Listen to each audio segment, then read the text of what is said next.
দর্শক, ঘূর্ণিঝড় রিমাল উপকূলের বিভিন্ন জেলার মতো আঘাত হেনেছে বরিশালেও। এখন বরিশাল নদীবন্দরে আছেন সহকর্মী মুজিবুর রহমান নাহিদ। তার কাছ থেকে জানবো সর্বশেষ খবর।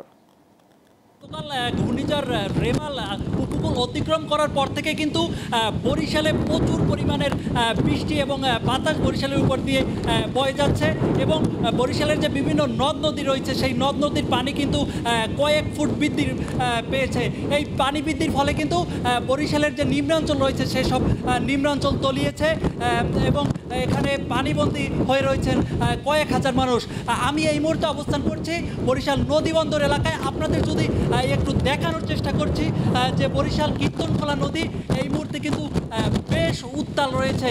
কীর্তনখোলা নদী বেশ উত্তাল রয়েছে এবং সাথে কিন্তু প্রচুর পরিমাণের বাতাস বয়ে যাচ্ছে। এছাড়া এখানে কিন্তু প্রচুর পরিমাণে বৃষ্টিও হচ্ছে। এই বৃষ্টি কিন্তু 80 মিলিমিটার রেকর্ড করা হয়েছে এই বৃষ্টি।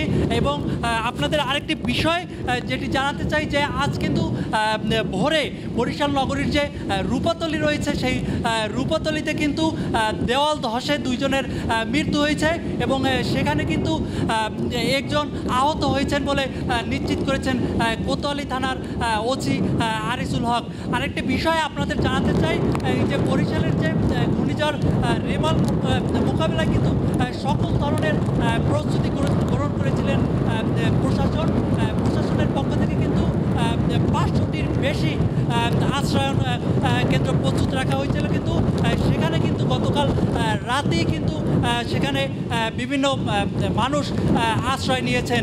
তো এই ছিল বরিশাল থেকে আমার কাছে ঘূর্ণিঝড় রেমালের সর্বশেষ আপডেট।